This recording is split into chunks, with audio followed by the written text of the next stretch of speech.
Hi, and welcome to One Life Matters, the podcast that reminds you that your life is worth living with purpose, joy, and authenticity. I'm Trish, a counsellor and life coach, and I'll be sharing down to earth conversations, insights, and tools to help you navigate the ups and downs of life. Whether you're healing from the past, finding your confidence, or simply wanting to feel more at peace with yourself, this is your space. Because you only get one life and it truly matters. Just before we get into this episode, I just want to mention that this podcast is for general information, insight, and reflection only. It's not a substitute for personal therapy, counselling, or medical advice. In today's podcast, I want to talk about something that all of us experience but don't always understand: overthinking. You know that feeling where your mind just won't switch off? You overplay conversations, you analyse every little thing you said, what they might have meant, what they might have thought you meant, and imagine every possible outcome. And it's usually the worst possible outcome. And no matter how much you think about it, you don't actually feel any better. In fact, you very often feel much worse. The thing about overthinking is that it's an equal opportunity hijacker. It doesn't care if it's a big life crisis or because someone didn't leave any X's on the end of a text. Once that loop starts, your brain is no longer your own. It's like a drop of ink in a glass of water. It starts small, but it can spread quickly and contaminate everything. Before you know it, that tiny thought has turned into a mental fog that ruins your entire day and keeps you awake at night. And it convinces you with absolute terrifying certainty that you're permanently stuck in this glitch and it will never get any better. And I can't tell you how many times a client has sat across from me and asked how to find the off switch, as if overthinking is some sort of moral failing or a structural flaw in their character. There's this heavy sense of shame, like they're weak because they just can't stop it. It can cause so much worry, anxiety, and dread. But the reality is, you're not flawed and your brain isn't broken. It's just over functioning. It's trying to protect you by trying really hard to solve a problem that usually doesn't even exist. And even if it did, 9 times out of 10, it's never as catastrophic as your thoughts are insisting it is. The hardest part when you're in the grip of overthinking is remembering that your brain is currently a highly unreliable storyteller. And it amps up the drama because that's what it thinks its job is. And that's not a weakness. It's just a very exhausted, very loud biological survival mechanism on a power trip. So let's take a look at what overthinking actually is, other than just thinking a lot. Overthinking is actually something quite specific. It's when your thoughts become repetitive, intrusive, and also difficult to switch off. Overthinking, despite what you might think, isn't problem solving. It really isn't. Problem solving has an outcome. It moves you forward. Overthinking keeps you stuck. Round and round, same thoughts, different angles, but no real solution. It's like being on a mental hamster wheel. You're moving, but you're not actually getting anywhere. And often the thoughts themselves can be really brutal. They can be fueled by anger and frustration, where you might feel a strong sense of injustice.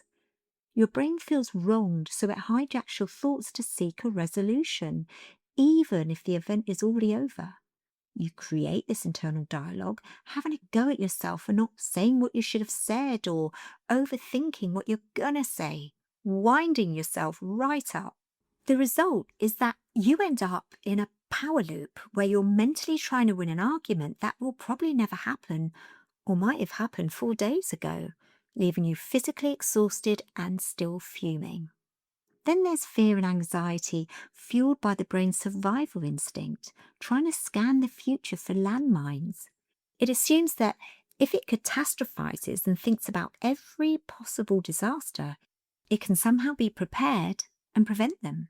Your internal dialogue might sound like, what if they don't reply? If they don't reply, it means they're pissed off.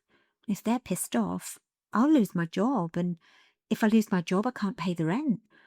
I need to check my email again. Did I sound desperate in that last message? Oh God, now I've screwed everything up. And this can result in a state of analysis paralysis, where the fear of making the wrong move is so strong, it prevents you from making any move at all. And what about embarrassment and shame? Probably the worst of them all. Have you ever had the cringe overthinking experience? It's fueled by the fear of social exclusion.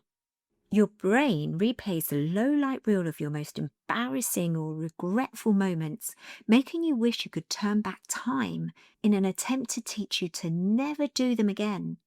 And how many of us have said the morning after the night before, I'm never drinking again? You think everyone is talking about you and saying what an absolute idiot, waste of space, or bad person, or whatever you are, not knowing how you're ever going to show your face again. Even if you had a great time, you'll transfix on that one tiny thing, contaminating how you feel about the whole experience. Overthinking, fueled by the heavy weight of perfectionism, is something I see a lot in my therapy room. It's this deep-seated belief that there's a proper or correct way to exist, a perfect version of yourself that you're supposed to be. When you fall even an inch short of that mythical mark, your brain hijacks your focus and forces you to obsess over every perceived failing, every wrong word, and every flawed decision. It becomes an obsession. You aren't just thinking about a problem anymore. You're interrogating your own character.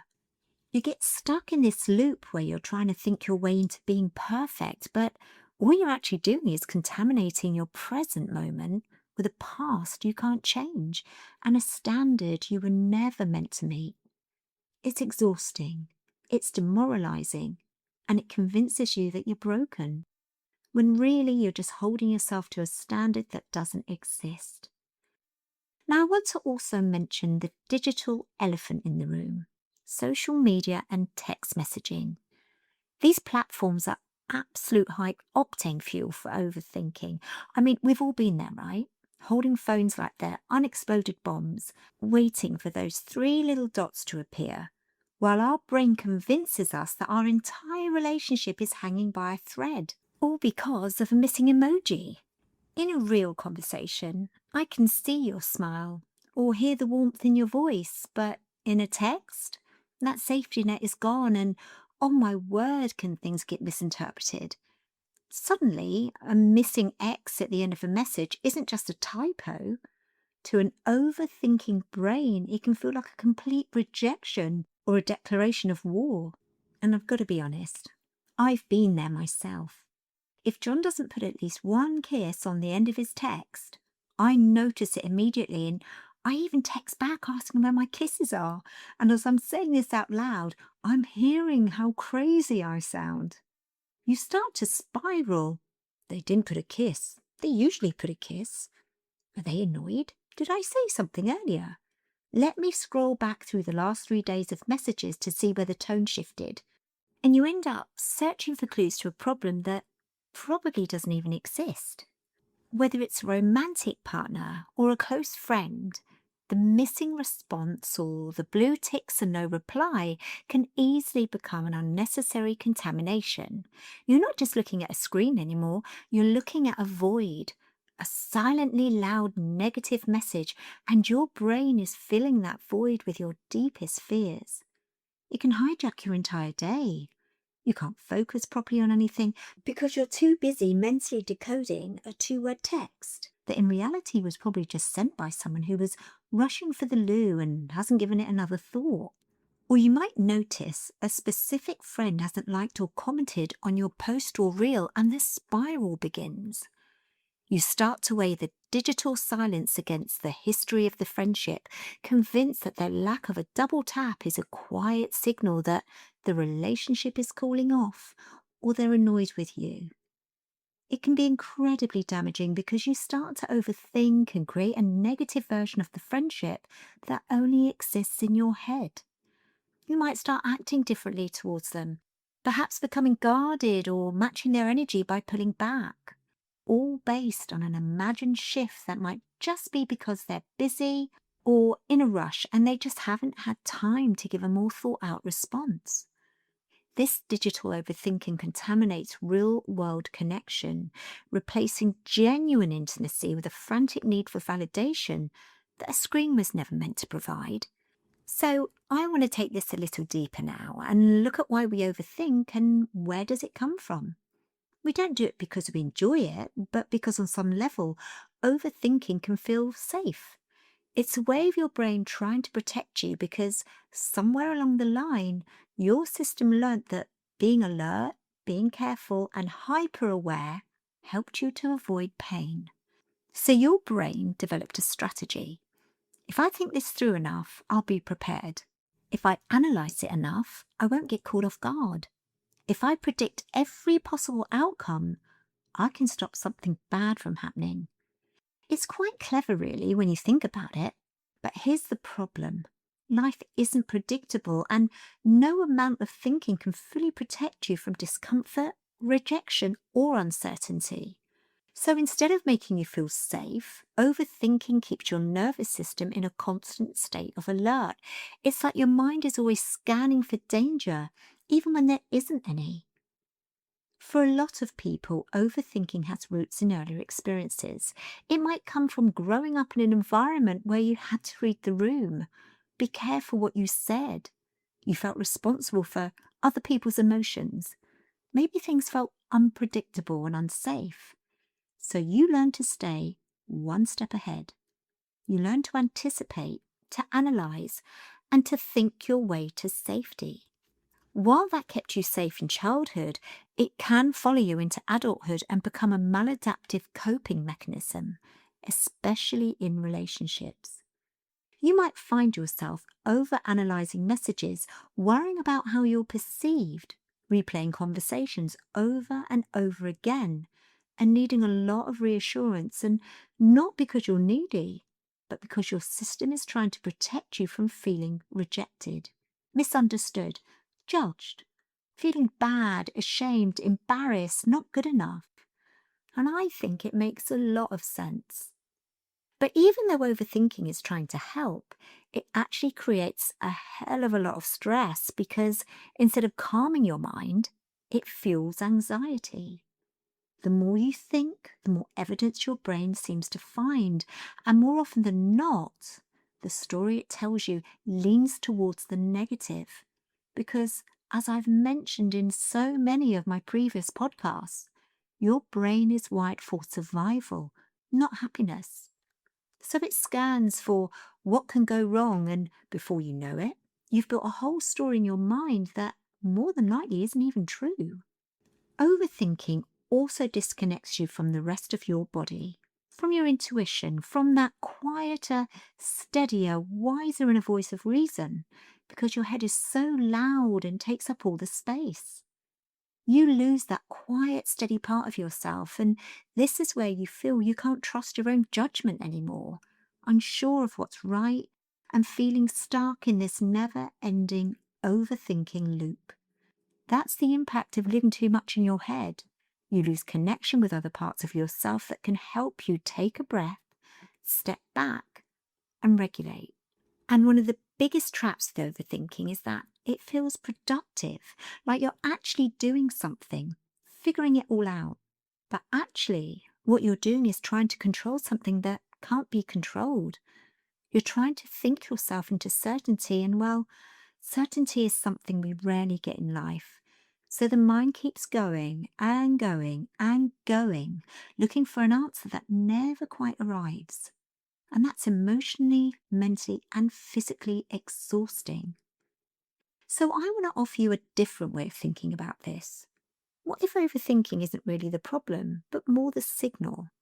A signal that something inside you doesn't feel safe, that your system is trying to protect you from something. When you start to see it in that way, You can respond with curiosity instead of frustration. And instead of saying, "Why am I like this?" you might ask yourself, "What am I trying to protect myself from right now?" And that's a very different conversation. And this leads me on to ways of managing it and what actually helps. Now, I'm not going to tell you to just stop thinking. If it was that easy, you'd have done it already. No, this is about learning to relate differently to your thoughts. First of all, name it, because the first step is awareness. Simply noticing, "I'm overthinking right now." It might sound small and obvious, but it really is a powerful step towards managing your thoughts. You see, it creates a bit of space between you and the thought. You're not in it, you're observing it, which gives you the breathing room you need to begin to take back control.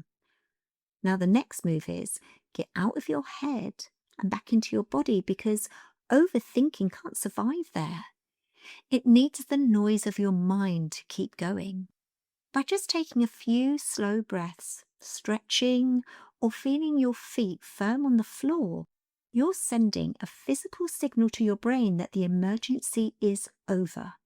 It's nothing fancy, but it's the quickest way to remind your nervous system that you're actually okay and you're safe right here in this moment. Then try setting a boundary with your mind, and this is one most people often struggle with, but it's really important. Your thoughts don't get to run the show 24/7. You can tell yourself, "Okay, I've thought about this for long enough now. I'll come back to it later."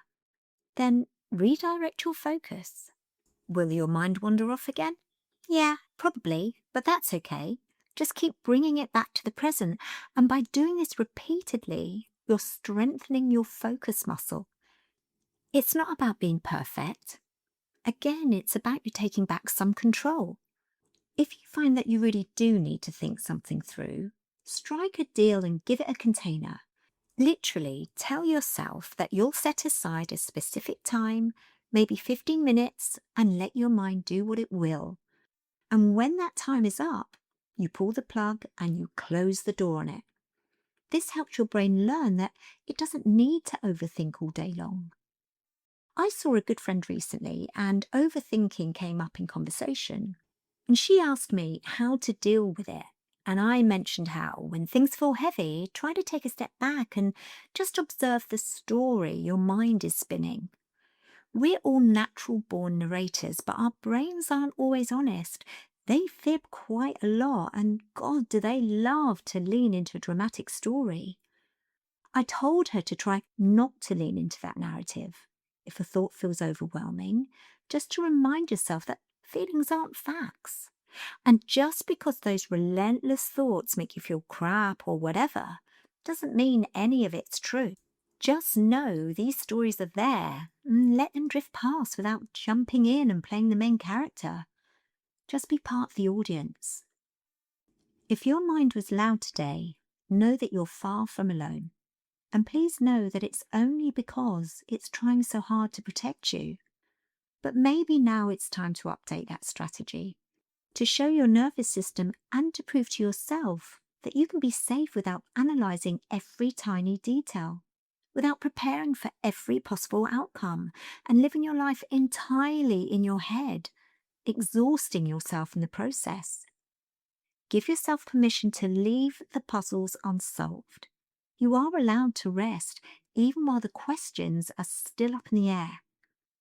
Be as kind to yourself as you would be to a dear friend or loved one, because life is far too short to become trapped in the exhausting web of overthinking. And you deserve peace of mind. And in the words of Vicky King, overthinking is like a rocking chair. It gives you something to do, but it doesn't get you anywhere. Thank you for joining me on One Life Matters. If today's episode spoke to you, I'd love you to subscribe and maybe share it with someone who might need it too. And remember, you only get one life, so make it one that truly matters. Until next time, take care of yourself.